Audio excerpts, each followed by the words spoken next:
Looking good.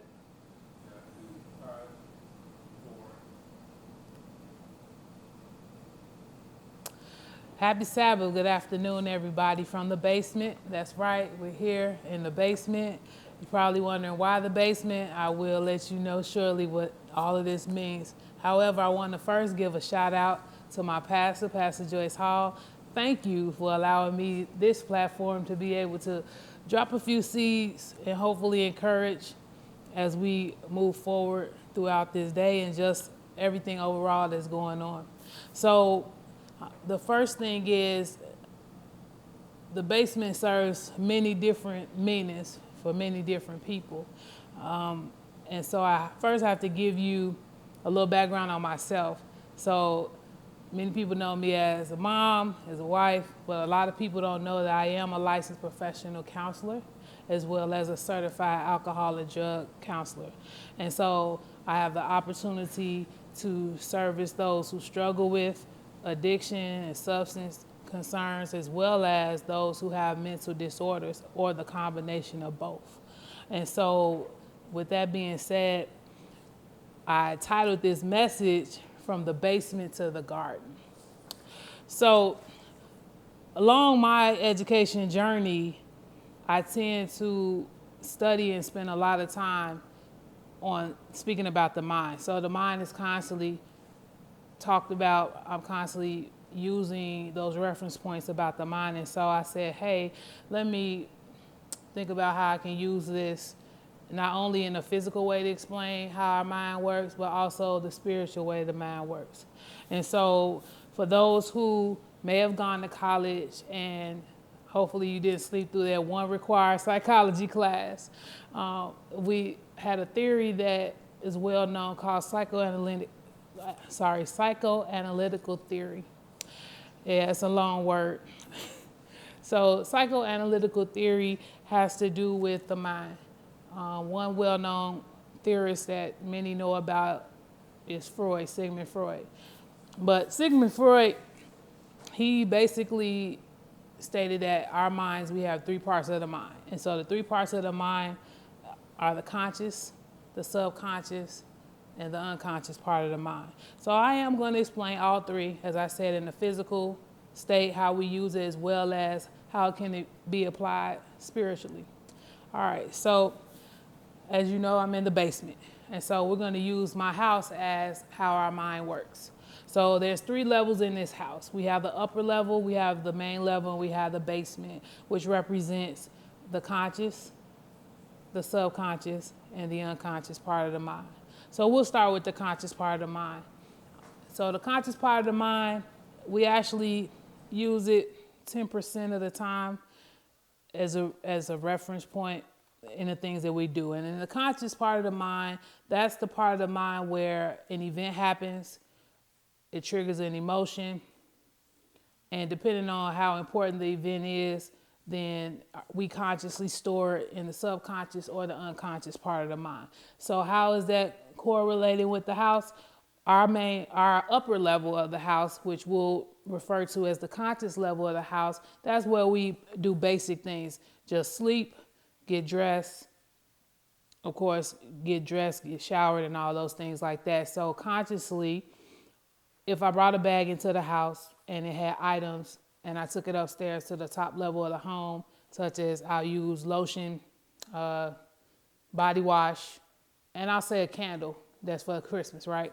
So if I brought that bag into the house and took it upstairs, consciously I know that the body wash goes in the bathroom and the lotion goes on the dresser. However, I have that candle, this candle for Christmas.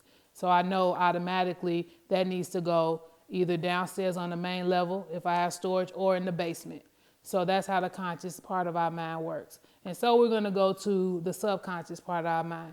So subconsciously, that's the area where our recent memories are. That's the area where our patterns, the way that we think, our behavior, our thoughts, all of those things reside in the subconscious. And so how do we relate that to the house? So I'll use the house again. So my main level of the house is where we entertain. That's where we do everything at. And so consciously, if I know that my nieces and nephews are coming over, I automatically go to the subconscious part of my mind and say, hey, I know the kids are coming over. I need to kitty proof this house. I need to get the juice boxes out. Those things that I know based off of recent memories of the things that I'm used to that happens when they come over. And so that's how the subconscious part of our mind works. That's our go-to. Consciously, when the situation is going on, we refer to the subconscious part to be able to react and respond to everything. So now we move on down to where we are sitting right now is in the basement. As you see, we have boxes, we have things of that nature. And so the unconscious is how we refer to the basement here in the home. And in the unconscious part of our mind is where we have all our memories stored. That's where we have all types of thoughts and feelings that we may not even use anymore. Just like these boxes down here, I have cassettes, DVDs, all type of things in these boxes. Some of these things in the boxes would trigger a happy experience, and there may be memories and photos in here that may trigger a not so happy experience. So the unconscious part of our mind works like that. That's where everything is stored, where things are that we may not want to deal with, traumatic things that have happened. And so one may be thinking, okay, we're talking about the mind. Okay, how does this relate? How does this resort spiritually? So now we're about to transition to how we'll resort to this spiritually. And what I did was I thought about the recent things that are going on right now. Point blank, this COVID 2019, right? That's something that we all can relate to at this point because we're all in this situation impacting different ways. So I will use a disclaimer that everybody may not have dealt with this in the same way, but I'm going to use an example of how we can apply the three parts of the mind physically to how it may look spiritually. So, for example, when we first heard about this situation going on, we might have heard on the news, by word of mouth, oh, there's this virus going around. So consciously, okay, all right, something to be aware of. We might have did a quick prayer to the Lord. Okay, God, bless all those that's being affected by it. And we kind of settled it. We might not have necessarily gave it much energy or attention because it was just being brief. We were just being brief. So, okay, consciously we're aware of it. We deal with it how we normally deal with some things. We just say a quick prayer sometime and say, okay, God, you got this, and keep it moving. No issue. So time moves along pretty swift. And all of a sudden it transitioned. More numbers of people being impacted, people's lives being lost. And it still was moving along, but now it became a little bit more intense, even to the level of, I remember Friday the 13th, March 13th, abruptly now schools are shutting down. We get things through the wind. What happens? So subconsciously, it changes because now things are moving a little bit swift and it's starting to hit home. So what do? We definitely started reaching out to each other. People started gathering things, still moving along, but now this is a little more priority, okay? We're now starting to gather our food and, even at church, we had some more Sabbath attendances. We probably was praising more, going before the Lord, interceding, because now this is changing things. Some people, they refer to Revelation and use the sign of the times, and many people have went in many different directions with this, but when we're using the subconscious part of our mind, when we say spiritually, things ramped up, but we also went to what we know to do. If it was more praising, more talking to God, definitely increasing our awareness of things, and still in a state of this is priority and things are changing. So then that's when we had the shelter in place. Man, talk about the day the earth stood still to that extent. But everything changed. Our whole dynamic changed. And many things started crossing through many people's minds. People had to brace for this impact. A lot of stuff definitely wasn't prepared for, and things had to move swiftly. And so I say all that to say that those things in our subconscious mind that are normal patterns to refer and go to, some of those things we couldn't rely on anymore, because now we're in a state of shelter in place, at a standstill. What do we do in these moments and these times? And so as time continues to go along, people continue to, even being at home initially, getting adjusted to it. Some like, hey, I can clean up, do some things. I'm sure plenty of people's houses by now are clean. Hey, I get a chance to sleep in, different things. And I'm sure initially when people ask, hey, called you, how you doing? How things going? I'm blessed, highly favored. The Lord's covering my house, stuff like that. The different things that we say that show that, hey, we're on one accord. Our faith is on 100. We are doing great, excellent. I don't know about you, but I'm good. God got me, right? So time keeps going. All right, 2 weeks. Suppose, okay, 2 weeks, everybody stay in. Now we're at the extension of 2 weeks. Actually, we're coming up on about 30 days. Some people, it's already past 30 days, depending on where you live. And so that's where we're at right now. Things are starting to change. We're in the basement now. For some, you may be in the basement right now. Some, you may start feeling some feelings that you thought you were over, thought that you was delivered from, thoughts, feelings, behaviors, things that are not typically what people know you to feel. You may start feeling anxious, worried. Definitely a lot of people are grieving and hurting because people have lost loved ones. People that we know directly and indirectly are right now dealing with loss. So it's real. This stuff is real out here. And I say all that to say that a lot of times when we are feeling this way, we feel guilty because we feel that we're not living up to those standards as a Christian, because we should be having our faith on 100. We shouldn't feel these type of ways. But coming from the professional side, I'm here to tell you it's okay to feel this way. Now, some Christians may not agree, or people may not agree with it, but these are all feelings that actually God created within us. And feeling these types of ways are ways that we have to acknowledge. And so in saying all of that, I actually had the opportunity to attend a conference back in December.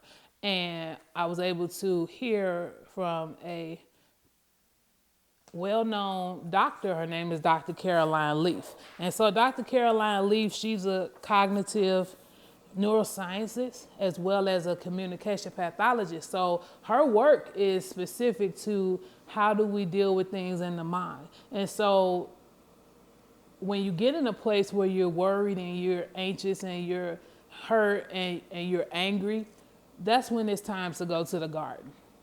Okay, so Dr. Leaf actually used Jesus' experience in the Garden of Gethsemane as a way of how we can tackle and deal with the emotions that we may be feeling right now. Some may be good, but there are plenty that are out here that are really struggling with their faith, struggling with how to deal with the emotions that they're thought that they had overcome due to a situation like this that was unexpected, unprepared for, and very overwhelming. So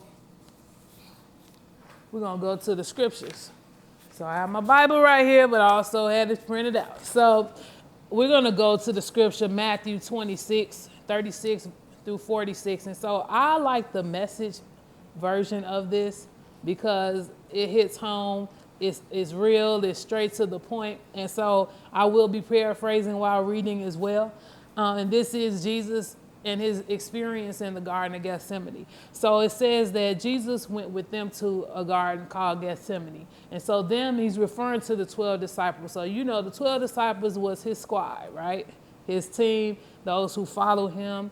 Like some of us, we do have a gathering of people that follow us and that we consider our crew, right? So he went there and he said to 12 disciples, his guys, hey, sit here, stay here while I go over there and pray. And keep in mind, this is right before he was about to go through his process of crucifixion. And so when he got there, he told the disciples, hey, sit here while I go and pray. But then he took 3 people with him. So we all, have our BFFs. We have our close-knit ones that we feel have our back even more. So he told Peter, and he told James, and he told John, the sons of Zebedee, to, hey, come a little closer with me and walk with me a little further. And so he just asked them, hey, he said, as he was plunging into sorrow. So Jesus came in, he needed to go pray. Okay, he's about to go through crucifixion, and all of a sudden he started to feel, as they put in here, started to plunge into an agonizing sorrow. And so he said to Peter, John, and James, this sorrow is crushing my life out. So I need you to stay here and keep visual with me. So visual means, hey, I need you to have my back. I need you to keep aware and watch while I go and pray, because you know what? I'm getting on the fence about this crucifixion thing here, giving my life. So he went a little bit ahead and left them there. He fell on his face and he started talking to God and his Father. And he said, my Father, if there's any way to get me out of this, but please, not what I want.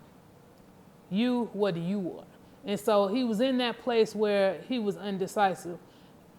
He was vulnerable, human, like we get sometime where, hey, man, I need to get out of this situation, but your will be done. So he went on back to the disciples, and what did he find? He finds them asleep.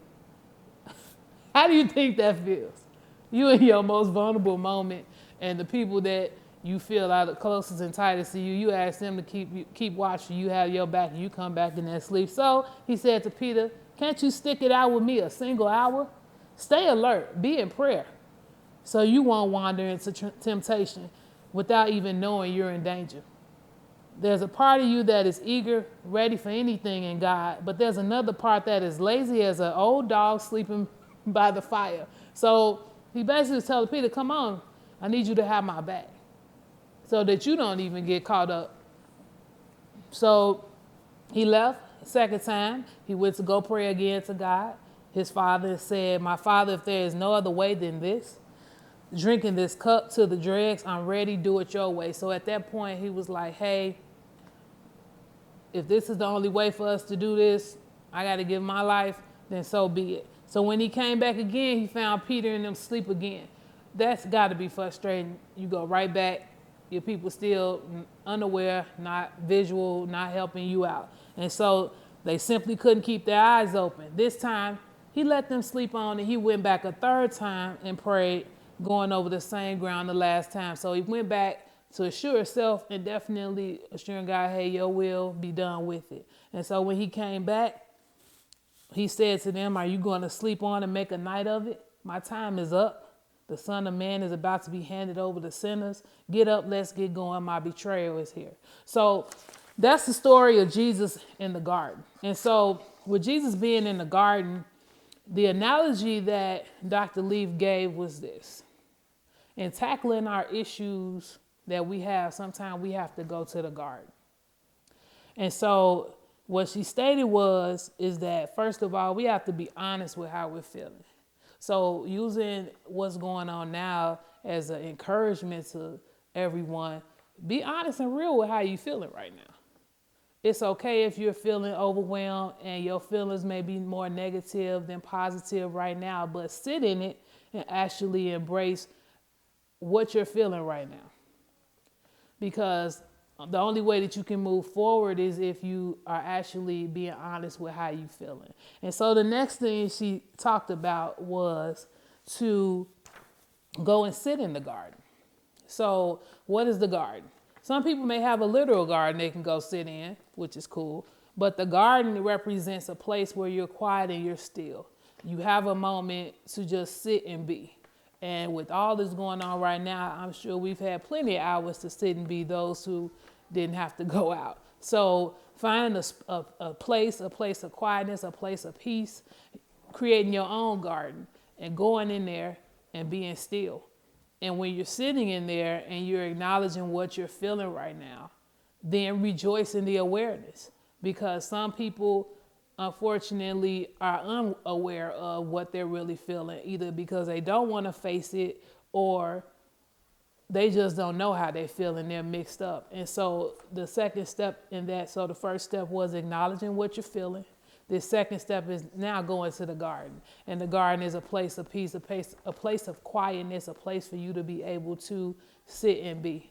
And so as you move forward from that, you're rejoicing while you're in the garden that, hey, this is how I feel. And no judgment. That's the cool thing about the garden. The garden is wherever you place it to be. And if it's a little garden, it's just you and yourself. So whatever you're feeling, whatever issues you need to tackle, and if I'm even referring to this present situation, which is what I feel that we all have a commonality with, how do you feel about this situation? How do you feel about being in your home or wherever you reside and not having the freedom to move around? What do you feel? It has nothing to do with your faith. It has to do with your feelings, because if you're not honest with where you're feeling, how can you really use your faith? Because it's fake, right? God wants us to be honest and true. And he already knows how we feel, but we have to be honest and true with ourselves, okay? So the third part is tackling the issue. So remember, with tackling the issue is getting to the root of why you feel the way you feel. Back again, we're in the basement. A lot of things that we deal with, issues and concerns that we have, is because it's some things we haven't dealt with.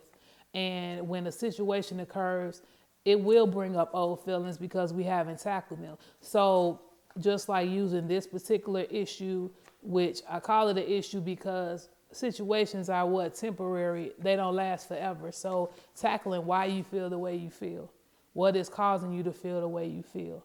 And so also getting to the understanding of what is in your control and what's not. Right now, we're all kind of awaiting orders from many different people. But in the meantime, what can you control? You can control how you handle things. But first you have to be authentic. And the last part is, once you have gotten to a place where you've acknowledged how you feel, the true feeling of how you feel, once you've gotten into the garden and you sat and you've been still and you actually rejoiced in the awareness that you know how you feel, then you start tackling that issue. Then as you're tackling that issue, then leave the garden until next time. So some will say, hey, I don't know how long it's going to take me to get through this situation. Is this a quick fix? No. Because guess what? If we think back to how Jesus dealt with things, he went 3 times before the Father before he actually made peace with his situation. So don't be alarmed if you have to go back to the garden and continue to work on this situation. So even if we use the present situation that we're all experiencing right now, there are going to be plenty of times you're going to have to say, hey, I got to go to the garden and process this. Because as new information comes in, our feelings are changing moment by moment. But we have to continue to be hopeful. And the way that we continue to be hopeful is as we continue to keep addressing where we are. And as you continue to address where you are, then the optimism returns. Then the outlook returns to look beyond today and what we're presently going through. So another thing that is definitely a good help is to be mindful of what we're taking in right now. A lot of times we are sitting and we're taking in social media, the news. Some people are watching it morning, noon, and night, and that's overwhelming. So sometimes we have to push back and give our brain, our mind, a breather. One suggestion that's given is take 16 minutes out of your day and just sit and be still. No music, nothing. That actually resets your mind. Coloring, as corny as it sounds, coloring is a form of meditation, and because it makes you have to settle yourself. And we know in the word it says to pray and meditate. So coloring is something that is a suggestion that can be easy for you to kind of settle yourself. And last but not least, just praying, continuing to pray. And so as I'm wrapping up, I actually have what is called a prayer of release. And so I'm going to read this And you can close your eyes if you choose to. But this prayer right here is a prayer to just release the things that may be on your mind right now. And as you continue to say this, it continues to lift those things off of you. So it says, Heavenly Father, I release to you the burdens that I have been carrying, burdens that you never intended for me to carry. I cast all my cares upon you, all my worries, all my fears. You have told me to not be anxious about anything, but rather to bring everything to you in prayer with thankfulness. Father, calm my restless spirit, quiet my anxious heart, still my troubling thoughts with the assurance that you are in control. I let go of my grip upon things that I have been hanging on to. With open hands, I come to you. I release to your will all that I am trying to manipulate. I release to your authority all that I am trying to control. I release to your timing all that I have been striving to make happen. I thank you for your promise to sustain me, preserve me, and guard all that I have entrusted to your keeping. Protect my heart and mind with your peace, the peace that passes all understanding. Father, may your will be done in my life, in your time, and in your way. Amen. And so I just leave this with you when you get in these moments where old feelings are coming up. You may feel like you're in the basement. Go to the garden. Have a good afternoon.